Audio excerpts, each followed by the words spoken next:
welcome to the next anime on the anime list. We're at number 14. 14! I can't believe it. Okay, so number 14 is My Devil's a Part-Timer. I would like to say this. The first scene of this anime is the devil in its own little world, and he speaks in a different language. So if it's English dub, then you won't understand what the hell they're talking about. Maybe Japanese too, but I don't know. After they get to the Earth world, they're still talking their native tongue, but when they learn English or Japanese, pretty much, they learn how to speak with the humans of that world. So they first get an apartment building. Good, they establish the resource. They establish a job. Why the fuck is the devil trying to get a fucking job? That makes no fucking sense. Um, the second thing is that the job that he gets to, is a fast food joint. What the fuck am I watching here? Okay. Now then, his minion goes to variety of jobs as well. Which we'll get to him in a jiffy, just so that they can pay the fucking rent. That's the most fun thing. How can you be a devil ruling a kingdom in your own world, baked down to a devil that's working at a fast food joint, and his minion is working like a freaking jackass? I don't understand. Now then, you think that it's gonna be a hilarious thing? No, because there are superpowers in this anime, and it gets a little more ridiculous. Now then, the girl that's the heroine, she also gets transferred in that school, but she has a more stable job, and she works at an office. Okay, stable is enough.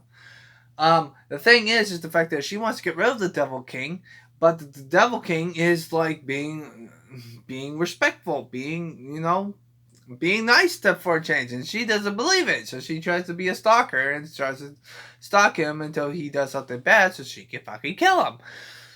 I thought that was fucking funny. Eventually, she decides to help him out at some points, and she thinks that he is the best thing. Now the only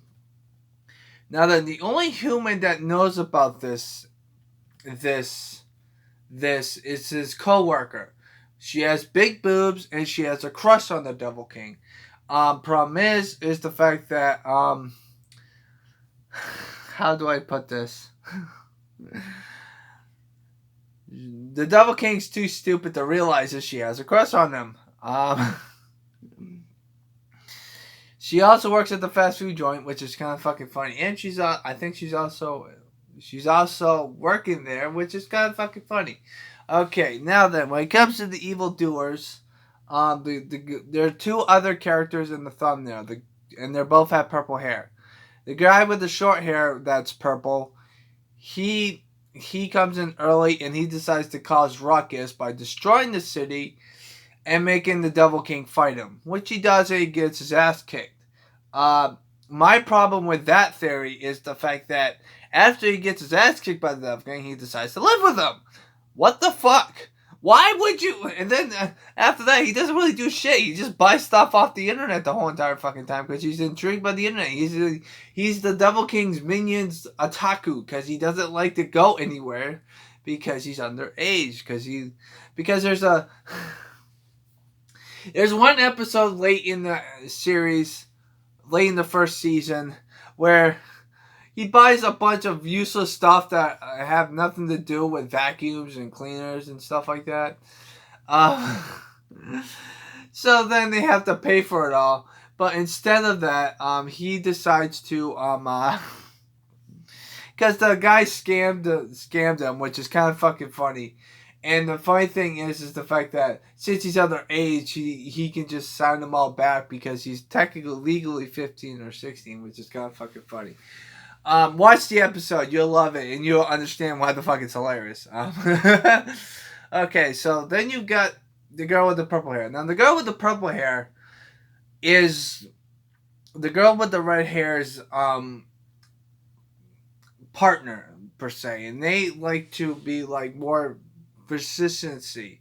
They're like partners in crime, so to speak. They're both heroes, so they're trying to kill the Devil King, but she tries to be more methodical, but then she lightens up to him, and then they become friends.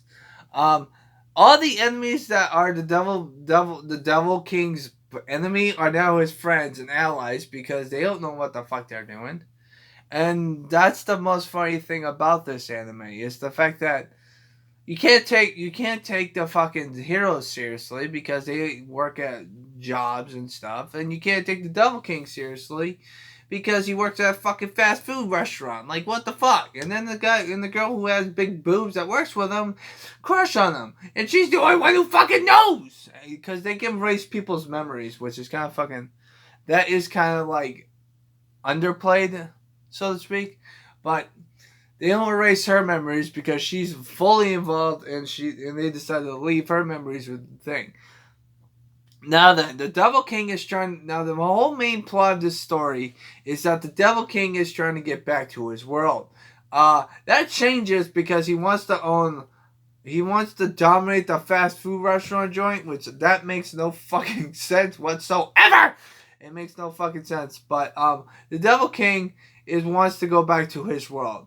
He needs the power. He gets the power, but the problem is though is the fact that every time he gets the power to go back, he instead fixes the world, and then his power goes away because he used too much of it.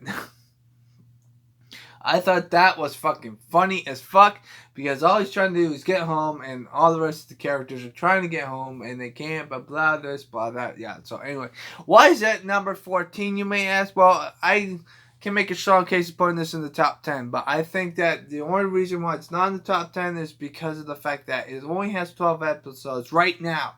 There's a rumor, and I hope it's true, that there's going to be a second season of My Devil's a Part-Timer, and I am going to jump on that, watching that shit right from the very fucking start, because this anime's fucking good! Okay. When it comes to this anime, though, however, it's really fucking good. I highly recommend you watch it, and the fact that it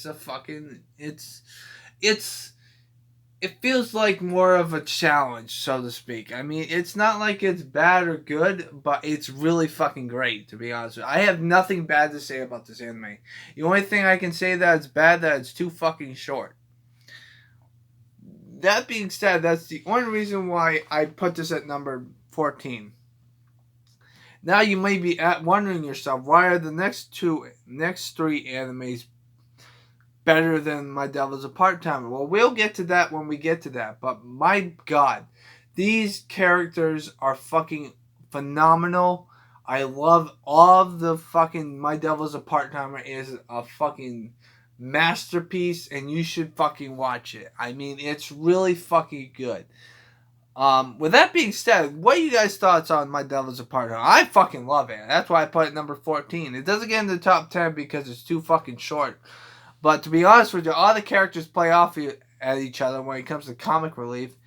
And the funny thing is the fact that the devil tries to save, instead of killing and like murdering everyone, he decides to help him out. Even though he works at a fucking fast food joint, which makes no fucking sense. This anime is fucking fun. Why would... Sorry, I'm just like confused. When I was watching it, why the fuck is the devil, the worldly being that has magical powers, wants to work at a fast food joint? And then he wants to rule the fast food joint just for shits and no giggles, which makes no fucking sense! But... I hope you guys have a nice positive day. Take care, keep smiling, and we're going to go on to number 13 next time. Hopefully, I have to research my stuff when it comes to number 13, but we'll get to number 13 when we get to it. Hope you guys have a nice positive day. Take fucking care, motherfuckers!